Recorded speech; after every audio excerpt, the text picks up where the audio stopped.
Hey class, welcome to Nicomachean Ethics Book 2. Hope you're all having a fantastic time. This is one of my favorite passages. So let's jump right in and see what Aristotle has to say here. So, Nicomachean Ethics Book 2, we're gonna start talking about what it actually looks like to live a moral and ethical and good life. So we'll just start reading and talk about it. So, virtue then, being of two kinds, intellectual and moral. All right.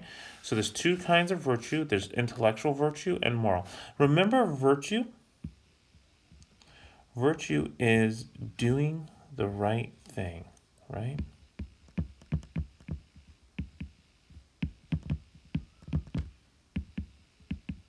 Okay.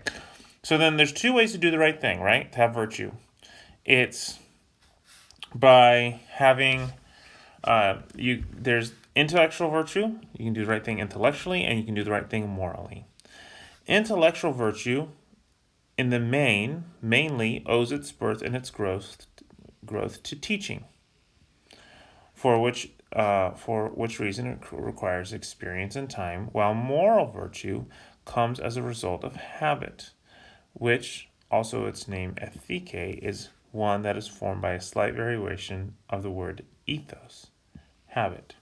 So let's unpack this sentence a little bit.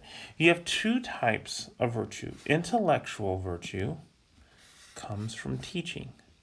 You see that?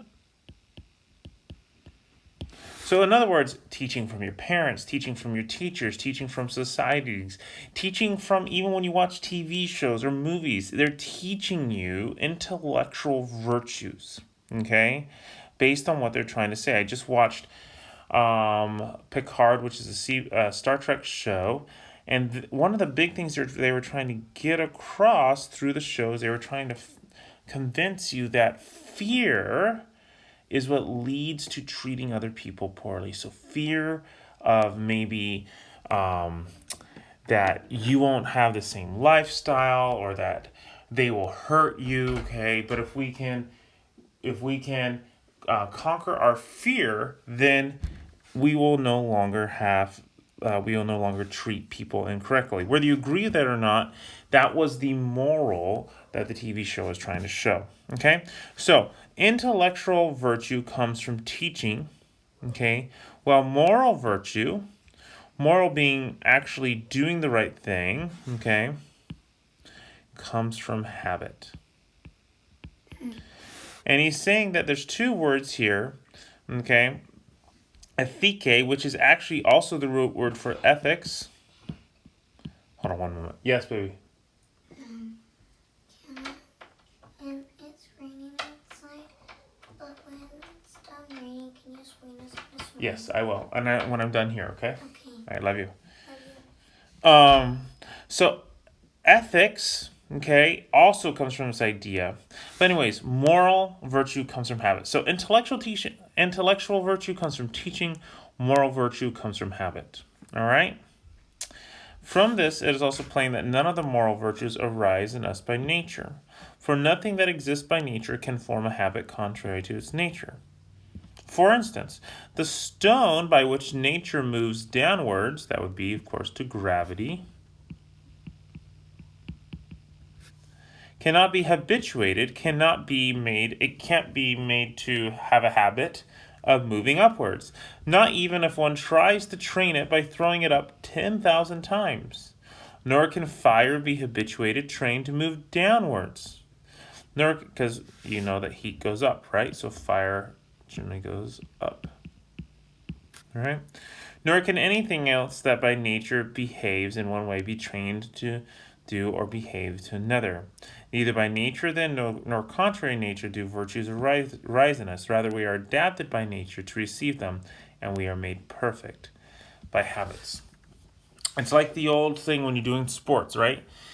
If you want to be good at sports, you got to practice and you got to develop those habits, right? You got to get that shooting motion down. It's the same thing with doing the right thing. You have to get in the habit of doing the right thing. Again, all the things that come to us by nature, we first acquire the potentiality and later exhibit the activity. Now, this year we didn't cover this as much because I didn't go into as much detail. Okay, but potentiality, okay, according to Aristotle, means that you have the potential to do something. So, in other words, you guys all know the old story. You have a boulder on top of potential energy, right? You have the boulder on top of the hill. It's not moving, but it has the potential energy, okay, of moving down the hill. And it's a very similar concept here.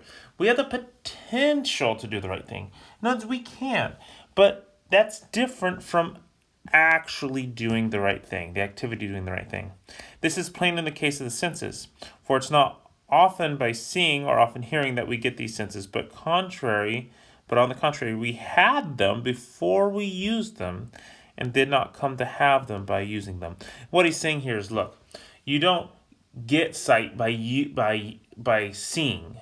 You see because you have what it takes. You have the eyes in your brain that allow you to see.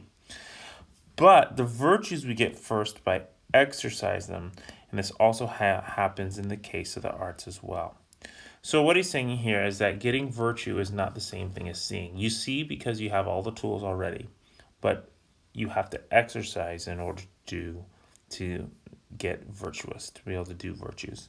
For the things that we have to learn before we can do them, when learning by doing them, in other words, men become builders by building, and lyre players by playing the lyre, that's a harp. We too become just, fair by doing just acts.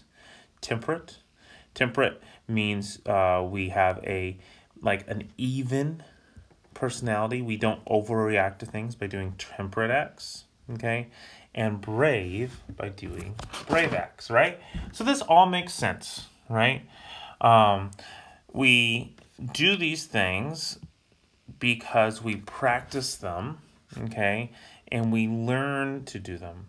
This is confirmed by what happens in states, for legislators make citizens good by forming good habits in them. Kind of like your parents. Your parents make you good by forming good habits in you. From the time you're a little baby, they are training you and your habits.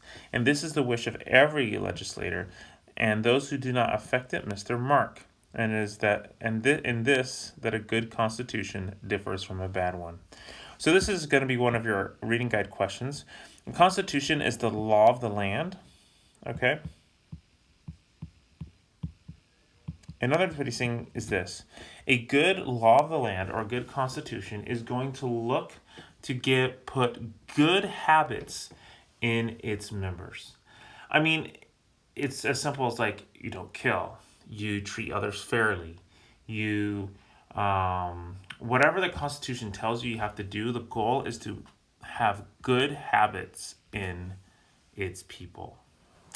Again, it is from the same causes and by the same means that every virtue is both produced and destroyed. And similar every art. For it is, let me scroll up here, from playing the lyre that both good and bad lyre players are produced. In other words, if you want to be a good lyre player or a good drummer, you either become good or bad depending on how much you play and how well you play. The corresponding statement is true in builders and all the rest. Men will be good or bad builders as a result of building well or badly. So it's how well you build, how well you play the lyre that defines whether you do good or bad. For this were not so, there would be no need of a teacher. I wouldn't have a job. But all men would have been born good or bad at their craft. This then is the case with the virtues also. By doing the acts which we do in our transactions with other men, we become just or unjust. And by doing the acts we do in the presence of danger, and being habituated to feel fear or confidence, we become brave or cowardly. You guys see what he's saying here? By treating people right, we become just or unjust. By doing acts, by standing up when we feel afraid, we become brave or cowardly. The same is true with appetites and the feelings of anger. Men become temperate. Temperate here meaning, remember, you're calm, you're even keeled, you don't get angry, right? So you can be temperate and good tempers. Others, indulgent. They give in to whatever they want, and irascible, grumpy, by behaving one way or the other in the appropriate circumstances. Thus, in one word, states of characters rise out of like activities. In other words, it's great to say that you would be calm and brave, but you know what? We really know that if you actually are calm when danger comes. It's the activities that matter. This is why activities we exhibit must be of a certain kind. It is because of the states of the character. This is because the states of character corresponds to the difference between these. It makes no small difference then whether we form habits of one kind or another from our very youth. It makes very great difference, rather all the difference. In other words, what he's saying here is that it's really good to learn these things. It makes a huge difference, not no small difference, but all the difference if we learn these things in our youth. All right? So you want to learn to be brave when you're young. You want to learn to treat people well when you're young. If you learn these things when you're young, according to Aristotle,